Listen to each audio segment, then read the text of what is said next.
माझं लग्न ज्या माणसाशी झालं तो माणूस सिंगापूरमध्ये जॉब करत होता. मी त्याला मुलगा म्हणण्याऐवजी माणूस यामुळे म्हणत आहे, कारण की तो माझ्यापेक्षा वयाने खूप मोठा होता. परंतु तो खूप श्रीमंत असल्यामुळे माझ्या आईवडिलांनी माझं लग्न त्याच्याशी लावलं होतं. त्याने माझ्या आईवडिलांना वचन दिलं होतं की लग्नानंतर तो त्याच्या पत्नीला त्यांच्यासोबत सिंगापूरला घेऊन जाईल. जसं त्याने वचन दिलं होतं त्याप्रमाणे लग्न झाल्यानंतर तो त्याच्या पत्नीला म्हणजे मला सिंगापूरला घेऊन गेला. आम्ही सिंगापूरला गेल्यानंतर थोड्या दिवसांनी त्यांनी ऑफिस जॉईन केलं. संध्याकाळी जेव्हा ते ऑफिसवरून घरी यायचे तेव्हा त्यांच्या चेहऱ्यावर कसले तरी निशाण असायचे आणि त्यांच्या ऑफिसच्या बॅगमध्ये बायकांचे फाटलेले कपडे असायचे. त्यामुळे मी एक दिवशी त्यांचा पिछा करायचं ठरवलं.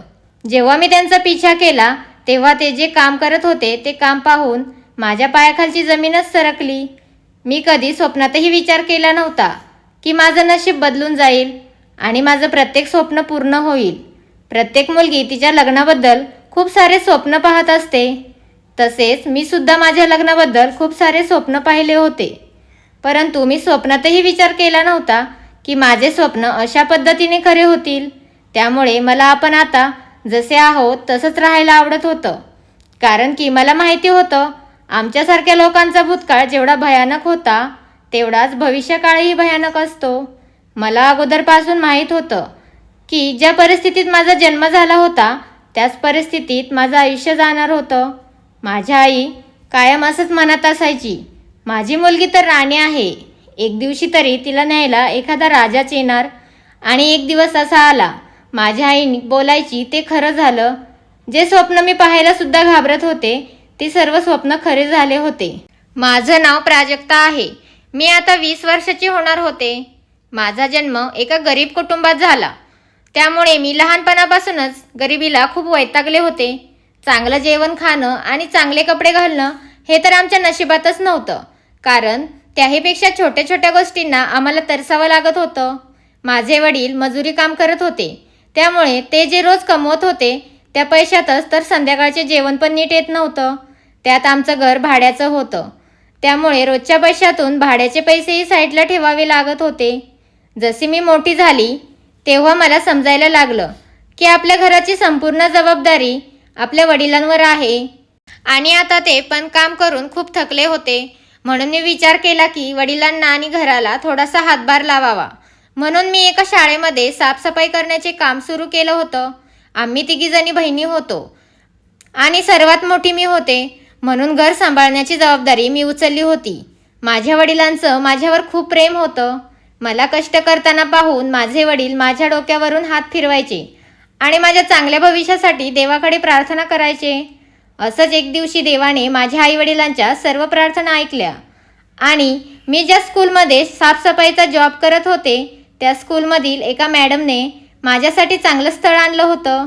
ते स्थळ असं होतं की त्या स्थळाबद्दल आम्ही गरीब लोक कधी स्वप्नात सुद्धा विचार करू शकत नव्हतो. त्या मॅडमने त्यांच्या मैत्रिणीच्या भावाचं स्थळ आणलं होतं. त्या मॅडमला त्यांच्या भावाचं लग्न माझ्यासोबत लावायचं होतं. माझं वय कमी होतं आणि मी दिसायला खूप सुंदर होते. आमची गरिबी त्यांना माहीत असूनही त्यांना मला त्यांची वहिनी करून घ्यायचं होतं. मॅडमच्या मैत्रिणीने जेव्हा सांगितलं की त्यांचा भाऊ सिंगापूरमध्ये खूप चांगली नोकरी करत आहे आणि तो लग्नानंतर तुलाही सिंगापूरला घेऊन जाणार आहे, त्यांचं हे बोलणं ऐकून माझ्या आईवडिलांच्या डोळ्यातून आनंदाचे अश्रू निघत होते.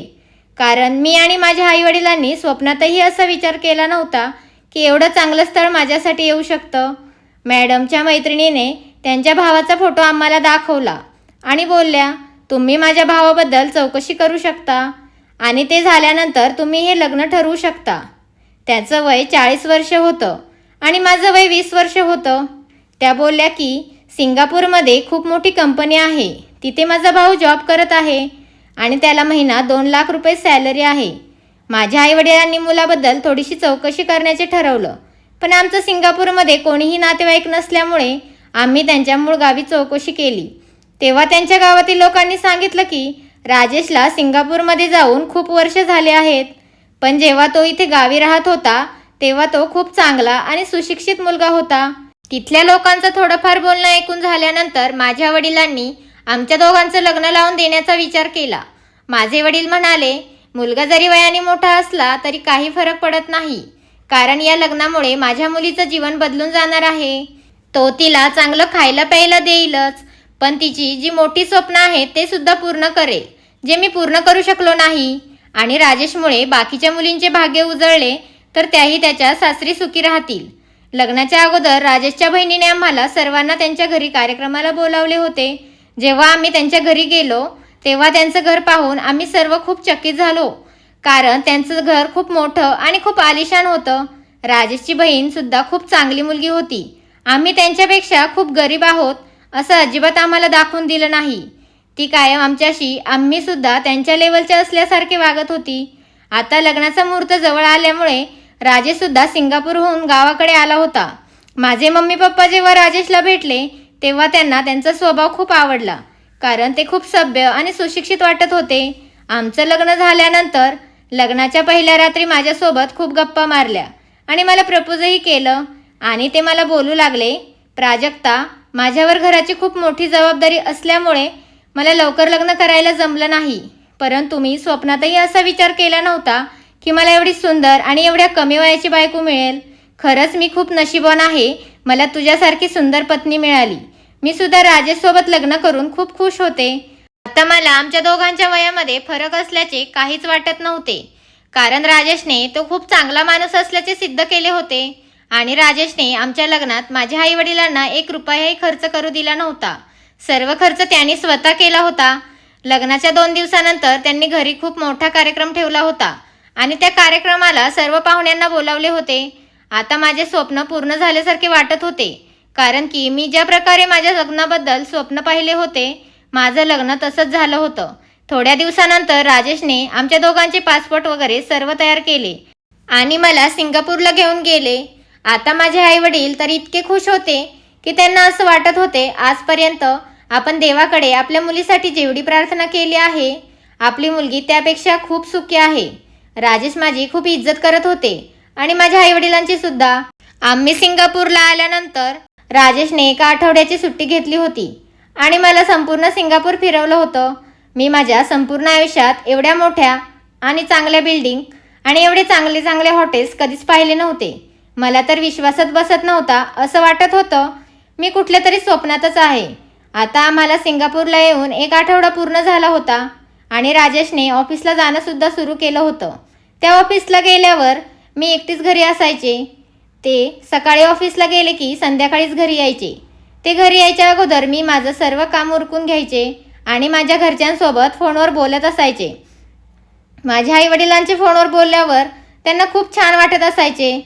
ते मला म्हणायचे, तुझ्या बाकीच्या बहिणींना सुद्धा तू असं स्थळ शोधायला चालू कर, म्हणजे त्या पण त्यांच्या घरी सुखी राहतील. लग्नानंतर माझा संसार एकदम सुखाने चालू होता. माझ्या घरात कुठल्याच गोष्टीची कमी नव्हती, पण मी काही गोष्टींमुळे जरा हैराणच होते. मला त्यांना त्या गोष्टींबद्दल विचारायला जमतच नव्हतं. लग्नाच्या पहिल्या रात्री त्यांनी मला वचन दिल्याप्रमाणे ते माझ्यावर अजूनही तेवढेच प्रेम करत होते. संध्याकाळी जेव्हा ते ऑफिसवरून घरी यायचे तेव्हा ते माझ्यासोबत खूप प्रेमाने गप्पा मारत बसायचे. मी पूर्ण त्यांच्या गप्पांमध्ये मग्न होऊन जायचे. राजेशची बहीणसुद्धा आमच्याबरोबर खूप साऱ्या गप्पा मारत असायची. राजेशने मला सांगितले की मी माझ्या बहिणीचे खूप लवकर लग्न लावून दिले आणि मी सिंगापूरला निघून आलो, कारण मी जेव्हा गावी होतो त्यावेळेस माझी परिस्थिती खूप बिकट होती. जेव्हा मी सिंगापूरला आलो तेव्हा माझी परिस्थिती हळूहळू बदलत गेली आणि आज माझ्याकडे कुठल्याच गोष्टीची कमी नाही आहे. आपलं लग्न होण्याच्या अगोदर मी एकटाच राहत होतो. जेव्हापासून आपलं लग्न झालं आहे तेव्हापासून घरात आनंदच आनंद आहे. राजेश माझ्यासोबत लग्न करून खूप खुश होते. पण जेव्हा राजेश रोज सकाळी ऑफिसला जायचे, पण मला जी गोष्ट हैराण करत होती ती म्हणजे संध्याकाळी जेव्हा ते ऑफिसमधून घरी यायचे तेव्हा त्यांच्या चेहऱ्यावर कसले तरी निशाण असायचे. मला समजतच नव्हतं की हे कसले निशाण आहे. पण जेव्हा मी त्यांना त्या निशाणांबद्दल विचारण्याचा प्रयत्न करायचे तेव्हा ते उत्तर न देता माझं बोलणं टाळत असायचे आणि मग माझा हात हातात घेऊन माझ्यासोबत रोमॅन्टिक गप्पा मारायचे. ते इतकं प्रेमाने बोलायचे की मी बाकीच्या सर्व गोष्टी विसरूनच जायचे. नंतर तो विषय तिथेच थांबायचा. एक दिवशी राजेश ऑफिसमधून घरी आले तेव्हा मला म्हणाले, माझा मोबाईल चार्जिंगला लाव, मी फ्रेश होऊन येतो, नंतर आपण दोघे मिळून जेवण करूया. पण मला त्यांचा चार्जर सापडतच नव्हता. मला वाटलं त्यांचा चार्जर त्यांच्या ऑफिसच्या बॅगमध्ये असेल, म्हणून मी त्यांच्या बॅगेमध्ये चार्जर शोधायला गेले. पण त्यांच्या बॅगेत जे होतं ते पाहून माझ्या पायाखालची जमीनच सरकली. कारण त्यांच्या ऑफिसच्या बॅगेमध्ये बायकांचे आणि माणसांचे फाटलेले जुने कपडे होते. मला समजतच नव्हतं की राजेशच्या बॅगेमध्ये हे असले कपडे काय करत आहेत. मी खूप घाबरले आणि त्यांची बॅग बंद केली, कारण त्यांना वाटायला नको मी त्यांच्या मागे त्यांची चौकशी करत आहे. पण मी ते चित्र पाहून खूप घाबरले होते. माझ्या मनात खूप वेगवेगळे विचार येत होते. आत्तापर्यंत तर राजेशच्या त्या चेहऱ्यावरच्या निशाणांबद्दल कळलं होतं, आणि हे बायकांचे आणि माणसांचे फाटलेले जुने कपडे, या सर्व गोष्टींबद्दल विचार करून तर आता माझं डोकं दुखत होतं. दुसऱ्या दिवशी सकाळी राजेश त्यांच्या ऑफिससाठी निघून गेले. त्या दिवशी दिवसभर मी त्यांच्याबद्दल विचार करत बसले होते, पण मला काहीच समजत नव्हतं हे काय चालू आहे. मी या गोष्टींवर खूप विचार केला, पण मला याबद्दल काहीच समजलं नाही. त्या दिवशी रात्री राजेश ऑफिसवरून घरी आले आणि ते फ्रेश होण्यासाठी गेले. तेव्हा मी पुन्हा त्यांची बॅग चेक केली, पण आजही त्यांच्या बॅगेत तेच फाटके जुने कपडे होते.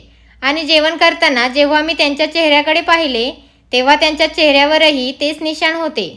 मला आता समजू लागलं होतं, अशी कोणती तरी गोष्ट आहे ज्या गोष्टीपासून मी वंचित आहे, आणि याच गोष्टींनी मी खूप दुःखी होते. कारण राजेश असलं कोणतं काम करत आहे ज्या कारणांमुळे त्यांच्या चेहऱ्यावर रोज जखमेचे निशाण येतात, आणि त्यांना त्या फाटक्या आणि जुन्या कपड्यांची काय गरज आहे. त्यांनी तर मला सांगितलं होतं मी एका खूप मोठ्या कंपनीमध्ये चांगल्या पोस्टवर काम करत आहे, आणि त्यांच्या राहणीमानावरून सुद्धा तसंच वाटत होतं की ते एखाद्या चांगल्या कंपनीमध्ये जॉब करत आहेत. पण मला असं वाटत होतं की वास्तव्यात काहीतरी वेगळंच आहे जे मला माहिती नाही. म्हणून मी एक दिवशी त्यांचा पिछा करायचं ठरवलं. दुसऱ्या दिवशी सकाळी जेव्हा ते ऑफिससाठी घरातून निघाले, तेव्हा मी हळूच त्यांच्या पाठीमागून निघाले. मी ओढणीने माझा संपूर्ण चेहरा पॅक केला होता, जेणेकरून त्यांनी मला ओळखायला नको. थोडा वेळ मी त्यांचा पिछा केल्यानंतर ते एका सुनसान ठिकाणी एका बिल्डिंगजवळ पोहोचले, आणि ते त्या बिल्डिंगमध्ये गेले. तिथे आजूबाजूला बऱ्याच बिल्डिंग बनण्याचं काम सुरू होतं, आणि ते ज्या बिल्डिंगमध्ये गेले होते त्याही बिल्डिंगचं काम सुरू होतं. मला वाटलं त्या बिल्डिंगमध्ये त्यांच्या ऑफिसच्या कामानिमित्त गेले असतील, म्हणून मी सुद्धा गुपचूप त्यांच्या मागे मागे बिल्डिंगमध्ये गेली. पण मी आतमध्ये गेल्यावर खूप हैराण झाले, कारण त्या बिल्डिंगमध्ये एकही माणूस नव्हता. ती बिल्डिंग पूर्ण सामसूम पडलेली होती. आता मला आतमध्ये जाताना अडवणारं कोणीच नव्हतं. मी हळूहळू घाबरत घाबरत राजेशच्या मागे आतमध्ये गेले. राजेश पायऱ्या उतरत बेसमेंटमध्ये पोहोचले, आणि खाली एक खूप मोठा हॉल होता. राजेश त्या हॉलमध्ये जाऊन थांबला. मी गुपचूप एका कॉलमच्या मागे लपून पाहत होती की तो तिथे काय करत आहे. राजेशने त्या अंधारात मोबाईलचा टॉर्च ऑन केला, तेव्हा समोरचे दृश्य पाहून माझ्या पायाखालची जमीनच सरकली. कारण त्या हॉलमध्ये खूप सारी माणसं आणि खूप मुली होत्या. त्या सर्वांचे हात आणि पाय रस्सीने बांधलेले होते. काहींच्या तर तोंडात कापडाचे बोळे घातले होते. राजेशने एका माणसाचे रस्सीने बांधलेले हात सोडले आणि त्याला प्यायला पाणी दिले, पण त्या माणसाने पाणी पिण्याऐवजी राजेशवर ओरडायला चालू केले. तो म्हणू लागला, तू आमच्या सर्वांची फसवणूक केली आहेस. तू आम्हा सर्वांना इथे फसवून बोलावलं आहेस. मग राजेश त्याच्या स्वतःच्या हाताने त्या माणसाला पाणी पाजू लागला. त्या माणसाने पाणी न पिता राजेशच्या कानाखाली मारली. मग राजेशने त्याचे हात बांधले आणि त्याला मारायला सुरुवात केली, आणि त्याला खूप घाणघाण शिव्या देऊ लागला. मला तर माझ्या डोळ्यांवर विश्वासच बसत नव्हता की माझा पती एवढं घाणेरडं काम करत आहे. मग राजेश एक एक करून प्रत्येक माणसाला पाणी पाजू लागला, पण कोणीही पाणी न पिता त्याला खूप वाईट बोलू लागले. काहींनी तर त्याला मारायला सुरुवात केली, पण त्यांचे हात बांधलेले असल्यामुळे त्यांच्या हातांचे नख त्यांच्या चेहऱ्यावर लागले, आणि त्यांच्या चेहऱ्यावर जखमांचे निशाण झाले. आता मला कळाले की रोज राजेशच्या चेहऱ्यावर कसल्या जखमांचे निशाण असायचे. त्या हॉलमध्ये अगोदरपासून 2 लेडीज आणि 2 पुरुष त्या बांधून ठेवलेल्या लोकांवर लक्ष ठेवण्यासाठी होते. मग राजेशने त्या सर्वांना विचारले, सर्व काही ठीक आहे का? रात्री इथं कोण आलं तर नाही ना? मग ते म्हणाले, एवढ्या सुनसान ठिकाणी कोण येणार? राजेश त्यांना सांगू लागला, आता आपल्याला इथून एक एक करून सर्वांना हलवायचं आहे, आणि जोपर्यंत आपण दुसऱ्या ठिकाणी सर्वांना पोहोचत नाही तोपर्यंत सर्वांना जिवंत ठेवायचं आहे. तुम्ही या सर्वांना थोड्या थोड्या वेळाने पाणी पाजत राहा. राजेशने त्यातील एका माणसाला कसला तरी इशारा केला, आणि त्या माणसाने त्या कैद केलेल्या माणसांचे कपडे बदलून त्याला दुसरे कपडे घातले, आणि ते फाटलेले जुने कपडे राजेशकडे दिले. मग त्या कैद केलेल्या मुलींचेही कपडे बदलले. नंतर त्यांनी सर्व कैद केलेल्या लोकांना बेहोश केले आणि एका एकाला उचलून वरती घेऊन येऊ लागले. मी राजेशला दिसू नये म्हणून मी वरती पळाली.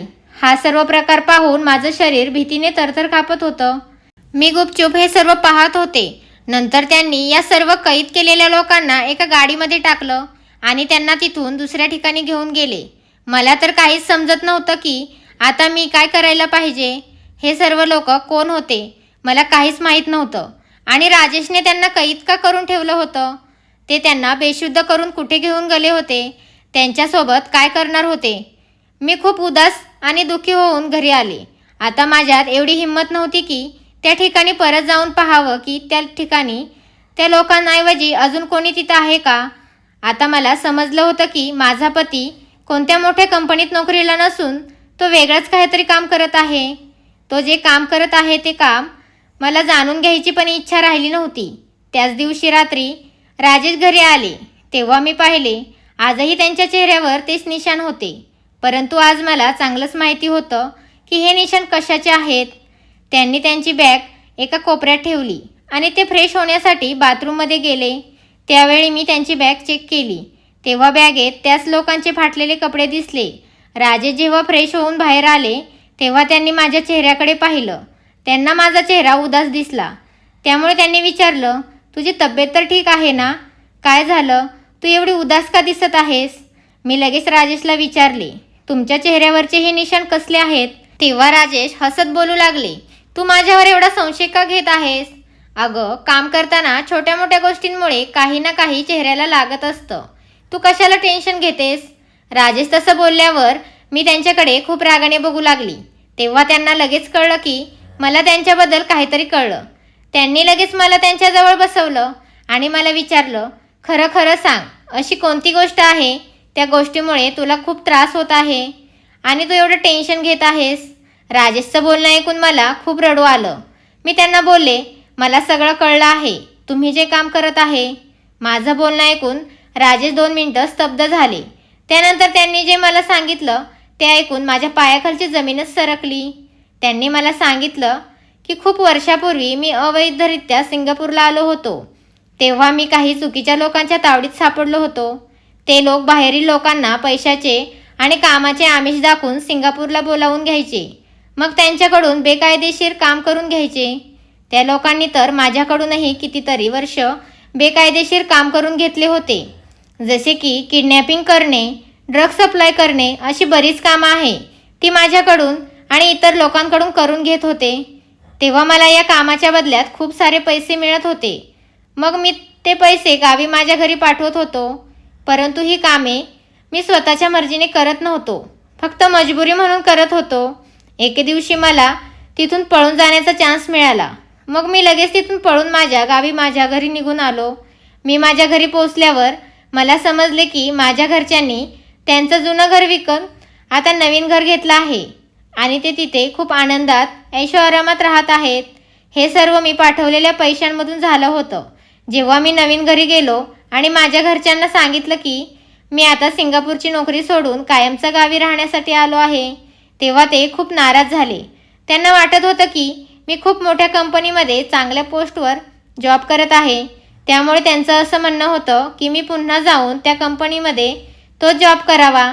नंतर मला समजले की मी माझ्या भावाला जे पैसे पाठवले होते त्या पैशाने त्याने खूप मोठा बिझनेस चालू केला होता आणि तो माझ्या म्हाताऱ्या मम्मी पप्पाला सोडून त्याच्या बायका पोरांसोबत दुसरीकडे राहायला गेला होता. आता माझ्या छोट्या बहिणीचं सुद्धा लग्न करायचं होतं. तेव्हा माझ्या मम्मीला अचानक कॅन्सर झाल्याचं समजलं. तेव्हा मला मजबुरीने पुन्हा सिंगापूरला परत जाण्याचा निर्णय घ्यावा लागला. यावेळी मी ठरवलं होतं की चांगल्या ठिकाणी नोकरी करून चांगले पैसे कमवायचे. म्हणून मी एका हॉटेलमध्ये नोकरी करायला सुरू केली. परंतु त्या नोकरीमधून एवढे पैसे मिळत नव्हते जेवढे की अगोदरच्या कामातून मिळत होते. आता माझ्या घरच्या लोकांनाही ऐशो आरामात राहण्याची सवय लागली होती व माझ्या मम्मीच्या कॅन्सरच्या इलाजासाठी खूप सारे पैसे लागणार होते. एक दिवशी त्या हॉटेलमध्ये मला तोच माणूस मिळाला ज्याच्यासोबत मी अगोदर काम करत होतो आणि त्याने मला परत त्याच्यासोबत काम करण्याची ऑफरही दिली होती. मी लगेच त्यांना त्या कामासाठी हा बोललो. मी पुन्हा बेकायदेशीर कामे सुरू केली. बाहेरील लोकांना नोकरीचे आणि पैशाचे आमिष दाखवून त्यांना सिंगापूरला बोलावून घ्यायचे. इथे आल्यावर माझं काम त्यांची देखभाल करणं आणि एक एक करून पुढे पाठवायचं होतं. मी अगोदरच्या हॉटेलमध्ये एक पार्ट टाइम जॉबसुद्धा करत होतो. माझी ती नोकरी लीगल होती. मला त्या नोकरीच्या नावाखाली सिंगापूरमध्ये राहता येत होतं. मी माझ्या मम्मीचा कॅन्सरचा इलाज पूर्ण केला होता, पण देवाने त्यांचं आयुष्य तेवढंच लिहिलं होतं. त्यामुळे काही दिवसांमध्येच माझी मम्मी आणि पप्पा दोघेही देवाघरी निघून गेले. मम्मी पप्पांच्या निधनानंतर मी विचार केला होता हे सर्व सोडून आपल्या गावी परत जाऊन तिथेच कायमचं राहावं. पण आता गावी राहण्यासाठी कोणीच राहिलं नव्हतं. थोड्या दिवसांनी मी माझ्या बहिणीचं लग्न करून दिलं. त्यानंतर मी सिंगापूरला एकटाच राहत होतो आणि माझं काम करत होतो. पण मला एकटं बघून माझ्या बहिणीला राहवत नव्हतं. ती मला सारखं बोलायची, लग्न कर आणि चांगला संसार कर, किती दिवस एकटा राहणार आहेस. म्हणून तिने माझ्यासाठी तुला पसंत केलं व आपलं लग्न लावून दिलं.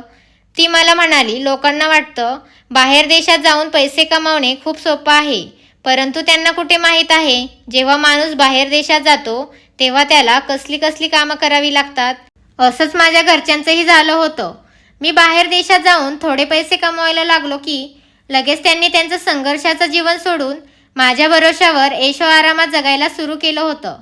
पण त्यांनी हा विचार केला नव्हता की आपल्या आनंदासाठी आपल्या मुलाचं संपूर्ण आयुष्य तिथं काम करून असंच जाणार होतं.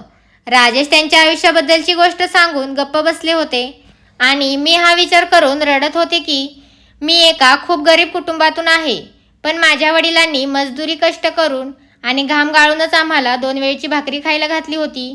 मी राजेशचा हात हातात पकडला आणि त्यांना बोलली, मला तुमच्या बेकायदेशीर कामातील 1 रुपयाही नको.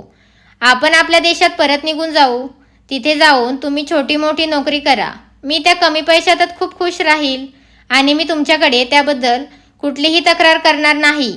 परंतु मला आपल्या होणाऱ्या मुलांना या गोरगरिबांवर अत्याचार करून कमावलेल्या पैशातून वाढवायचं नाही. माझं बोलणं ऐकून राजेश ढसाढसा रडू लागले आणि म्हणाले, मला ही अपेक्षाच नव्हती की तू मला आपल्या देशात परत जाऊ असं बोलशील. मी आपल्याला आपल्या देशात परत जाण्यासाठी काहीतरी प्रयत्न करतो. फक्त मला थोडा वेळ दे, मग आपण आपल्या देशात निघून जाऊ. राजेशने त्यांच्या बॅगेतील ते फाटके कपडे काढून डस्टबिनमध्ये फेकून दिले. त्यानंतर काही दिवसातच तिकडचं सर्व सोडून आम्ही आमच्या देशात परत आलो. इथे आल्यानंतर आम्हाला कठीण काळाला आणि गरिबीला तोंड द्यायचं होतं. पण मी खूप खुश होते, कारण की माझे पती आता इमानदारीत कष्ट करून कष्टाची भाकरी कमवत होते. मला आता त्यांच्याबद्दल सर्व काही माहीत होते. आता राजेशकडे खूप कमी पैसे होते, पण आम्ही आनंदी जीवन जगत होतो.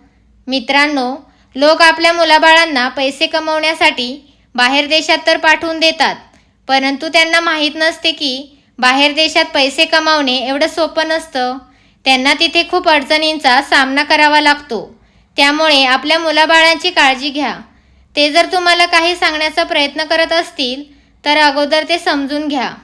व्हिडिओ आवडला असेल तर लगेच सबस्क्राईब करा. धन्यवाद. आभारी आहोत.